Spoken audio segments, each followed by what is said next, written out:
In previous videos, we've talked about how to create the perfect management system for the health and safety of your business and the importance of micromanaging each component. But how do you actually take control of all today's health and safety complexities?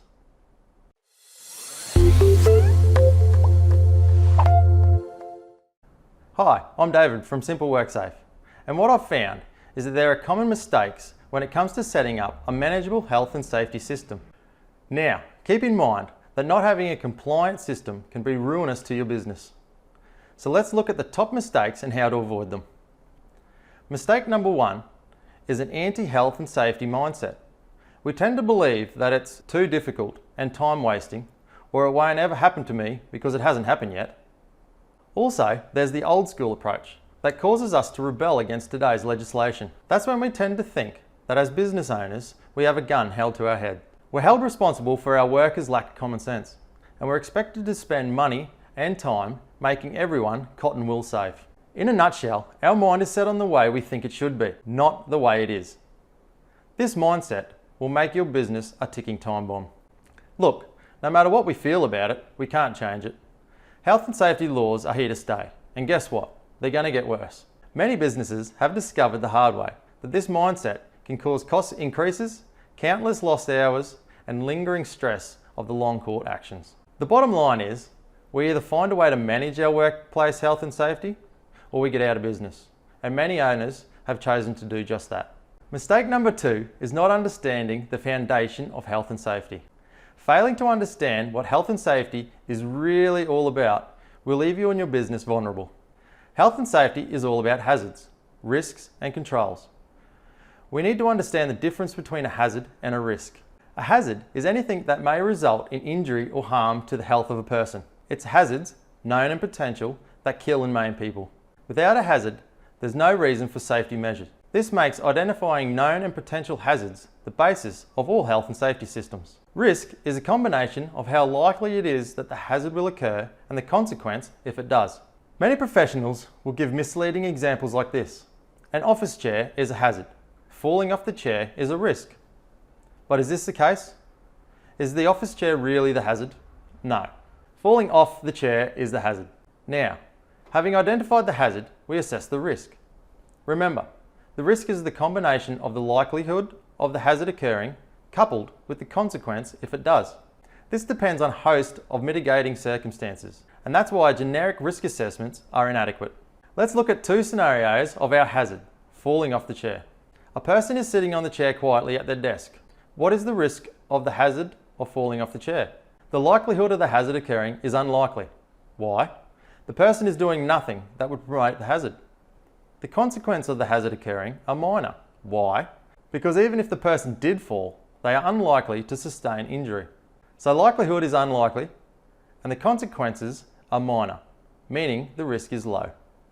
In the second scenario, the person is standing on the office chair, which is mounted on casters. They are using the chair as a ladder to reach a high area.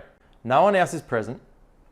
The likelihood of falling off the chair hazard is almost certain. Why? Because the chair is almost certain to move, causing the person to topple off. So, likelihood is almost certain and consequences are major, meaning the risk is severe.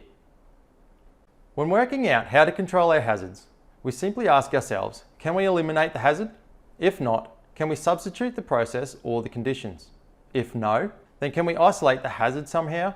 Still no. Can we create an engineering solution such as guards? Not possible. Then can we use administration such as policies and procedures? Still no. Then we ensure that the PPE, personal protective equipment, is worn. In our second scenario, both elimination and substitution could be used.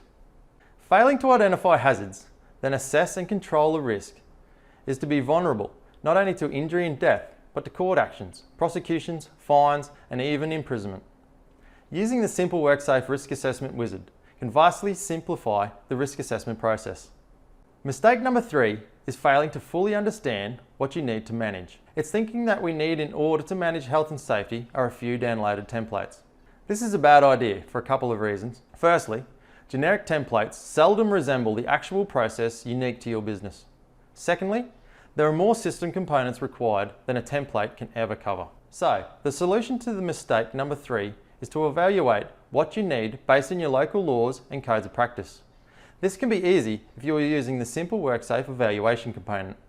Mistake number 4 is not having a system to tie all the components together. To avoid mistake number 4, we need to be aware that there are 4 groups of resources at any workplace. These groups are workers, which are employees, contractors and visitors on site, jobs, which are tasks you send your workers and contractors to perform daily, assets, which is your plant, machinery, equipment and tools, locations, which are the places where you send workers, such as farm fields or apartment blocks, and chemicals, or the hazardous materials that your workers may use that may affect the public.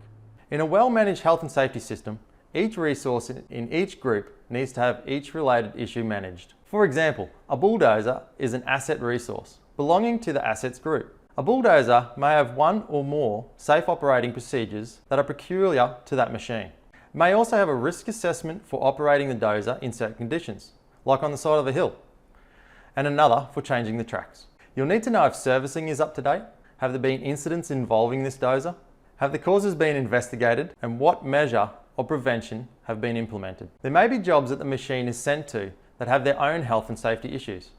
There may be special training associated with this machine, and the operators need verification of competency. Add to that any special licenses required. Are these licenses up to date? Who holds them? Is there a pre-start checklist required? Have any hazards associated with that dozer or its operation been identified? What was done about them? How do operators access all the information and procedures associated with this machine? These are just a few health and safety issues for just one asset. Each issue could potentially spark a major incident, even a fatality. If that happens, skilled lawyers and investigators will go over your health and safety system with a microscope. If any part is found lacking, you could be in serious trouble, both as a business and personally. You must have a management system that tracks, links, and synchronizes all issues to every resources involved. You need to audit your resources and systems components to keep them up to date and relevant to be able to communicate these updates immediately to your workers. Health and safety management in the modern business environment requires the same level management as accounting. Few businesses could operate on paper-based accounting in today's world, yet this is the way most manage health and safety. Using Simple WorkSafe ensures that every aspect of your health and safety system is managed, and every issue is fully synchronized and linked to the resources affected. You'll be reminded of issues, pending renewals, and hazards not controlled. You can carry out audits simply and quickly, and find and update any components or issues. So those are the top 4 mistakes. And if you avoid all 4, you'll end up with a health and safety system that's just right for your business and that requires a minimum of time and money to keep maintained.